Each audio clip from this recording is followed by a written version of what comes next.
এখানে ধরুন হরিনাম শুনছেন, কেউ মারা গেল, আচ্ছা আমরা তো সেই মরাটাকে দেখে আমরা বলবো ও কি পাপ করেছিল তাই হরিবাসরে মরল, এটা বলবো?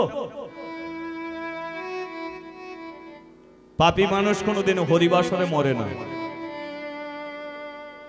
যারা পাপ কাজ করে তারা গলায় দড়ি দিয়ে মরে, তারা বিষ খেয়ে মরে, সুসাইড করে মরে, টেনে কাটা হয়ে মরে। কিন্তু যারা কৃষ্ণ ভক্ত, যারা হরিভক্ত, তারা কোনোদিন সেইভাবে মরে না। তাহলে এই হরিবাসরে কেউ যদি মারা যায়, জানবেন সে পূর্ণ ব্যক্তি, সে বড় ভাগ্যবান, নইলে তার মৃত্যু কোনোদিন এই হরিবাসরে হতে পারে না। আমি তো আজকে আমি এই পথে 30 বছর কীর্তন করছি, কিন্তু 30 বছর আমি ভগবানের কাছে কি প্রার্থনা করি জানেন? আস্তে 30 বছর ভগবানের কাছে আমার একটাই প্রার্থনা থাকে, যে ভগবান তোমার গুণগান কীর্তন করতে চারিদিকে ছুটে যায়, তোমার কাছে একটাই প্রার্থনা, কোন হরিবাসরে তুমি আমার মৃত্যু দিয়ে দিও, আর কিছু চাই না। হরিবাসরে তোমার মৃত্যু দিও, আমি এটুকু অন্তত জানবো যে তোমার গান কীর্তন আমি মন দিয়ে করতাম, হরিবাসরে তোমার জন্য কাঁদতাম, শুধু এইটুকু আশায় মৃত্যুটা যেন কোনো হরিবাসরে হয়, হয়তো তাও কপালে। সংসারের জ্বালায় আমি মরতে চাই না, সংসারে বড় জ্বালা আছে গো, বড় যন্ত্রণা, বড় কষ্ট। মৃত্যু কোনো হরিবাসরে প্রতি মুহূর্তে প্রতি হার পাল আমি এই প্রার্থনা করছি। তাই আপনারাও প্রার্থনা করুন। কে কতদিন পৃথিবীতে থাকবেন আপনিও জানেন না, আমিও জানি না, কিন্তু আমাদের মৃত্যুটা হোক না, ঠাকুরের কাছে হোক না, তুলসী তলায় হোক না, কোন তীর্থস্থানে হয়ে যাক না, কোন বৈষ্ণবের চরণ তলে বসে হয়ে যাক না, দেখবেন আপনার জীবন ধন্য হয়ে যাবে। এ দয়াশঙ্কর এত পুণ্যবান মানুষ ছিল, শিবের চরণ তলের মৃত্যু হয়ে গেছে। বাবা, ও বাবা, আমার বড় খিদে পেয়েছে, আমাকে খেতে দাও না বাবা, বড় খিদে পেয়েছে।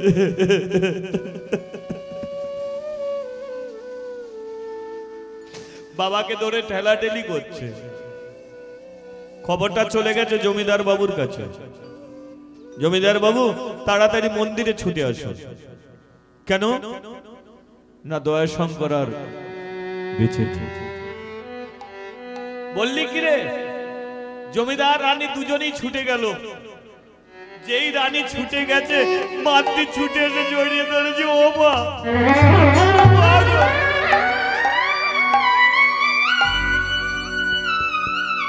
বাবা কথা বলে না কেন?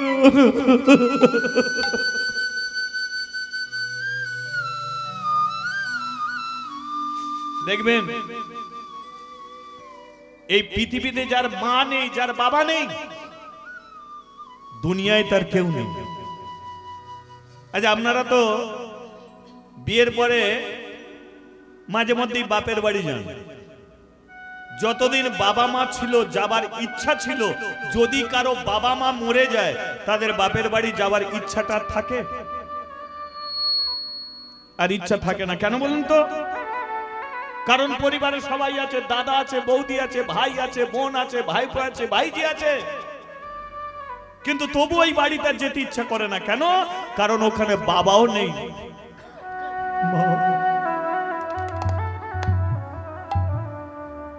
আর ইচ্ছাটা যাওয়ার ইচ্ছা থাকে না। আমার ওখানে একটা বৌদি, আমি যখন কীর্তন করতে আসতাম প্রত্যেকদিন বলতো, ঠাকুরপো তুমি কোথায় কীর্তন করতে যাবে? কিছুদিন হয়ে গেল বৌদি আর বলে না, আমাকে দেখলি চোখের জলে কাঁদে। আমি একদিন বৌদিকে জিজ্ঞাসা করলাম, আচ্ছা বৌদি তুমি কাঁদছো কেন? বৌদি বলল, কিছুদিন আগে আমি বাপের বাড়ি গিয়েছিলাম, তো কি হলো না, ভাইপো আছে, ভাইজি আছে, সবাই আছে। জানো ঠাকুরপো, আমাকে বসতে পর্যন্ত বলে, এক গ্লাস জল পর্যন্ত আমাকে কেউ দিতে চায়, আমাকে বসতে পর্যন্ত কেউ বলে না। আমি আগে ঠাকুরপো, আমি যখন বলতাম যে বাপের বাড়ি যাব, বাবা সকালবেলায় বাজারে চলে যেত, আমি যেগুলো খেতে ভালোবাসতাম সেগুলো কিনে আনতো, মা আলমারি থেকে কাপড় বার করে রাখতো। কিন্তু বাবা মরে গেল, মা মরে গেল, কাপড় তো দূরের কথা, আমার আর বাপের বাড়ি যাওয়া হবে না। এ থেকে বুঝেছিলাম যে মেয়েরা বাপের বাড়ি যেতে ভালো লাগে কতদিন, যতদিন বাবা মা থাকে ততদিন ভালো লাগে, যখন বাবা মা থাকে না তখন আর যাবার ইচ্ছাটা থাকে। মাতৃর বাবা গেল, মাতৃর মা গেল, দয়াশঙ্করকে কাশীর শ্মশানে সদ্গতি করল। সদ্গতি করার পরে জমিদার বলে উঠল, শোন মা, শোন, তোকে আর ঘরে ফিরতে হবে না, তোর বাবা মন্দিরে চলে গেছে, তুই মন্দিরেই থাক, মন্দিরে তুই পুজো অর্চনা করবি, অনেকদিন তো মন্দিরেই থাকিস, মন্দিরে পুজো অর্চনা করবি। দেখবেন যাকে না দেখতে পারি তার চলনটা মা, সে সোজাই যাচ্ছে কিন্তু ওকে সহ্য হচ্ছে না, আমি বলবো কেমন বেঁকে বেঁকে যাচ্ছে। তোমার যদি কিছু উন্নতি হয়, তোমাকে যদি সহ্য করতে না পারে, দেখবেন পাশের বাড়ি থেকে তোমার নামে নিন্দে করছে। তদ্রূপ যেই মন্দিরে জমিদার বলেছে এই মন্দিরে আজ থেকে আমার মেয়ে মাদ্রি থাকবে, বেশ কিছু ব্রাহ্মণের দল এসে বলল, জমিদার বাবু, মন্দিরে কোনোদিন মেয়ে ছেলে পুজো হয় না, মন্দিরে ব্রাহ্মণ লাগে, আর একটা বাচ্চা মেয়েকে মন্দিরে বসিয়ে দিয়ে যাচ্ছ, ও পূজার কি জানে? জমিদার বলল, আপনারা ব্রাহ্মণের দল, আপনারা পুজোর কি জানেন বলুন? আপনারা মন্ত্র উচ্চারণ করেছেন, কোনোদিন ভগবানকে পেয়েছেন? কারণ মন্ত্রতে ভগবান পাওয়া যায় না, মন্ত্রেতে ভগবান নেই, জ্ঞানে ভগবান নেই, পণ্ডিতে ভগবান নেই, ভগবান থাকে একমাত্র ভক্তি আর প্রাণ ভরা বিশ্বাস। বিশ্বাস ভক্তি ছাড়া কোনোদিন ভগবানকে পাওয়া যায় না। তাছাড়া অনেক হরিবাসরে দেখবেন মেয়েদের তোলা হয় না, অনেক হরিবাসর আছে মেয়েদের তোলেন, কত মূর্খ দল দেখেছেন, মেয়েদের হরিবাসর তুলছে না, মেয়েরা ছাড়া কোনোদিন ঠাকুর পুজো হতে পারে না। আচ্ছা বলুন তো, পূজারী ব্রাহ্মণ তো 5 মিনিট এসে পুজো করে যায়, সকালবেলা ঠাকুর ঘরটা পরিষ্কার করে কে? আপনারা পরিষ্কার করছেন। ফুল তুলে আনেন কে? আপনারা। জল তুলে আনেন কে? আপনারা। ঠাকুরের জন্য আপনারা সব করছেন, ও পুজো করে যাচ্ছে আর বলে মন্দিরে ঢোকো। সমাজের এমন একটা নিয়ম দেখবেন, এমন একটা নিয়ম লক্ষ্য করে দেখবেন, একই দুর্গা মঞ্চে ঢাকি আছে, যারা ঢাক বাজায় তারাকে মুচি। একই দুর্গা মঞ্চে ঢাক বাজাচ্ছে মুচি, আরতি করছে ব্রাহ্মণ। আরতি শেষ হয়ে গেলে ব্রাহ্মণদের প্রণাম করা হয়, মুচিদের প্রণাম করা হয় না। কেন? ও ছোট জাত, কিন্তু ছোট জাতের ঢাকি যদি ঢাক না বাজায়, সন্ধে আরতি ব্রাহ্মণরা করতে পারে, তাহলে এরা হয়ে গেল মুচি, ও হয়ে গেল ব্রাহ্মণ। একই দুর্গা মঞ্চে ঢাকি ব্রাহ্মণ, ব্রাহ্মণ সম্মান পেল, মুচি পায়ের তলায় রয়ে গেল।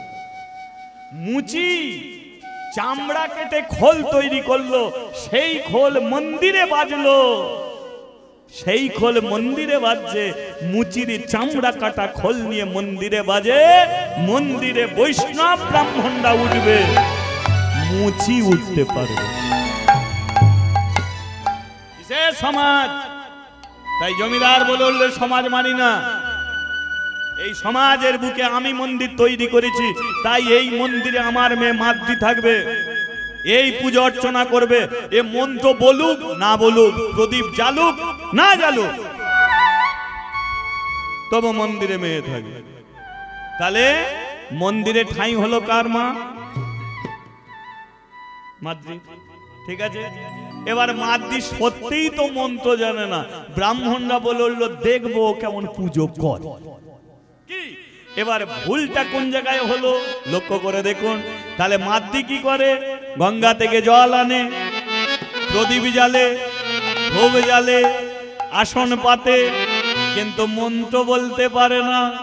তাহলে হাতে তালি দিয়ে গোপাল গোপাল গোবিন্দ, গোপাল গোপাল গোবিন্দ,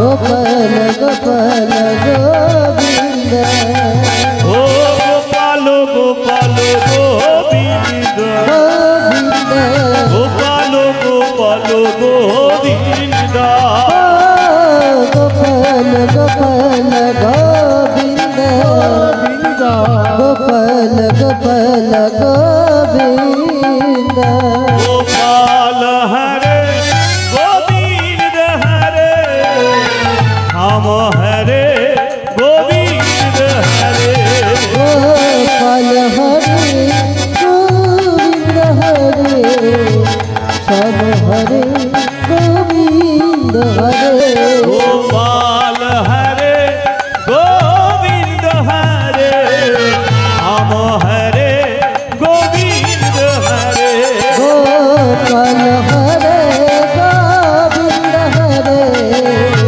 শ্যাম হরে গোবিন্দ হরে, ও গোপাল গোপাল গোবিন্দ, গোবিন্দ, গোপাল গোপাল গোবিন্দ, গোপাল গোপাল গোবিন্দ, গোপাল গোপাল গোবিন্দ।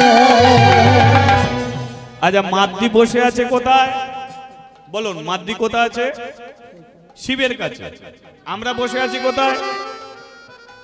প্যান্ডেলের নিচে হইতো নাকি? স্টেজের নিচে। হ্যাঁ, আচ্ছা, সে যদি মন্দিরে থাকে তাহলে আমরাও হরিবাসরে আছি। তাহলে সে যদি শিবের কৃপা পায়, আমরা কি পাবো? তাহলে তাকে ডাকা যাবে? ডাকা যাবে তো? একবার কানেকশন জুড়ে নিন, তাহলে তাহলে সবাই হরি বল হরি বল হরি বল। একটু উলুধ্বনি হোক, উলুধ্বনি।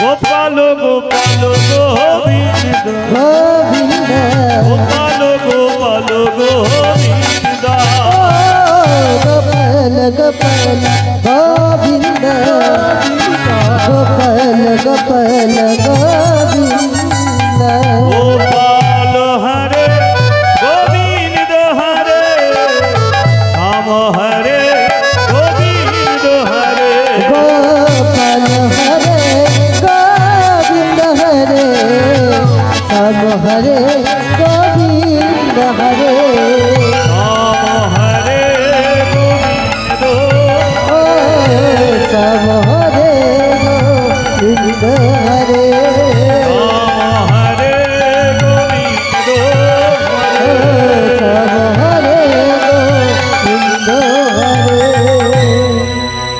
বলিয়ে শ্যাম সুন্দর কি, জয় মদন মোহন কি।